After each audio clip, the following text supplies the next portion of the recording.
আমরা সকলেই দায় কিংবা সম্পদের সাথে পরিচিত। আমাদের জীবনে দায় এবং সম্পদ ওতপ্রোতভাবে জড়িত। আমরা যখন কোনো সম্পদ উপার্জন করি, তার বিপরীতে একটি দায় তৈরি হয় এবং সেই দায় কখনো আমাদের দীর্ঘমেয়াদে দায় তৈরি করে অথবা দীর্ঘমেয়াদে সম্পদ উপার্জন করতে সহায়তা করে।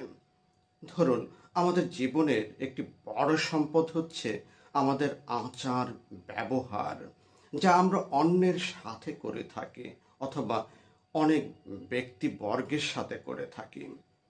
আমাদের এই সম্পদটি যদি আমরা যথাযথভাবে ব্যবহার করতে না পারি, তাহলে দীর্ঘমেয়াদে দায় তৈরি হয় এবং সেই দায়ের বিভিন্ন রূপ রয়েছে। ধরুন, ঋণ অথবা ক্যাপিটাল তথা এক ধরনের পুঁজি, যা আমাদের আরও পুঁজি উপার্জনে সহায়তা করে।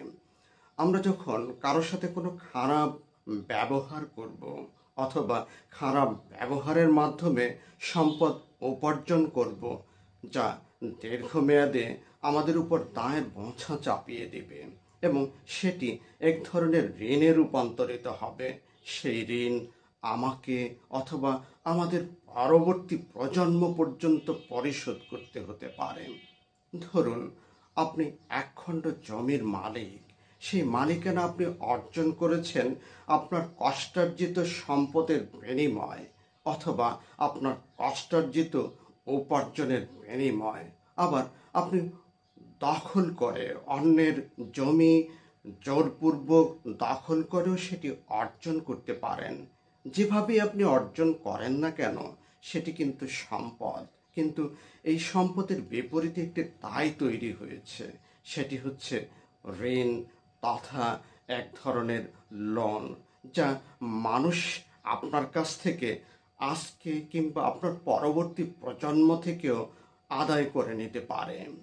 তাই আমাদেরকে খেয়াল রাখতে হবে, আমাদের এই প্রত্যেকটি উপার্জন অর্জন অথবা সম্পদের পেছনে কোন ধরনের দায় তৈরি হয়। সেটি যদি লোন কিংবা ঋণে রূপান্তরিত হয়, তাহলে সেটি আপনার জন্য যেভাবে বিপদের কারণ হবে এবং আপনার পরবর্তী প্রজন্মের জন্য বিপদের কারণ হবে। আমাদের উচিত হবে যে দায়গুলো তৈরি হবে সেটি যাতে ক্যাপিটাল তথা মূলধনে রূপান্তরিত হয়, কারণ এই মূলধন ভবিষ্যতে আমাদের আরও বেশি সম্পদ ফেরত দিতে পারবে। আপনি এই পৃথিবীতে যখন প্রথম এসেছিলেন, আপনার মা বাবা, আপনার পরিবারের সকল সদস্য, আপনার সমাজ, আপনার রাষ্ট্র সকলেই আপনাকে সম্পদ হিসাবে দেখতে চেয়েছিল এবং তারা চায় আপনি সম্পদে পরিণত হন, কারণ তারা আপনার দায় নিতে চায় না। কেনই বা চাবে? আপনিও তো অন্যের দায় গ্রহণ করবেন না। এর কারণ হচ্ছে আমরা সকলেই অন্যকে সম্পদ হিসাবে দেখতে চাই এবং সেই সম্পদের ভাগিদার হতে চাই। সেটি কীরকম? ধরুন, আপনি যখন প্রকৃত সম্পদ অর্জন করবেন, বৈধভাবে সম্পদ অর্জন করবেন, সেই সম্পদের মধ্যেও এক ধরনের দায় তৈরি হয়। সেটি কীরকম দায়? সেই দায়টি হচ্ছে, ধরুন, আপনার সম্পদের মধ্যে আপনার রাষ্ট্রের ভাগ আছে, আপনার সমাজের ভাগ আছে, আপনার হত দরিদ্র মানুষের ভাগ আছে, আপনার সমাজের অনেক স্তরের মানুষের ভাগ আছে, আপনার পরিবারের একটি ভাগ আছে এবং আপনার স্ত্রী সন্তান তথা মা বাবার একটি অংশ আছে। তার মানে হচ্ছে আপনার বৈধ সম্পদের মধ্যে সকলের একটি অংশ জড়িত এবং তারা সেই অংশের দাবিদার। আপনি যখন আপনার সম্পদের সেই অংশটুকু সকলের মাঝে বিনিময় করতে পারবেন, তাহলেই আপনি সঠিক সম্পদশালী হতে পারবেন। আমাদের উচিত হবে আমাদের যে সম্পদগুলো আমরা অর্জন করি সেগুলো সঠিকভাবে অর্জন করা এবং সেই সঠিক অর্জনের পেছনে এক ধরনের দায় তৈরি হবে, সেটি হচ্ছে ক্যাপিটাল, মূলধন।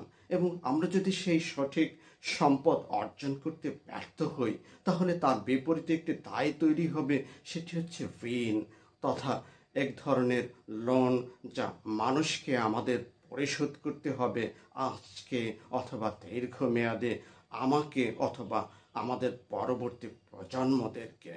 তাই আমাদের সকলকে আজকে সাবধান হওয়া উচিত যে আমরা যে সম্পদ অর্জন করছি তার ভাগিদার কি আমাদের সমাজের সকল মানুষকে করতে পেরেছি কিনা, অথবা যদি করতে পারি তা যথাযথভাবে করতে পেরেছি কিনা।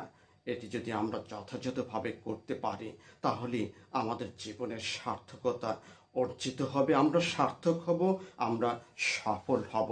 যে সফলতার ভাগিদার প্রত্যেকটি অংশ হবে, প্রত্যেকটি ব্যক্তিবর্গ হবে, এবং আমাদের সমাজ, পরিবার তথা রাষ্ট্র এই ভাগিদার হবে।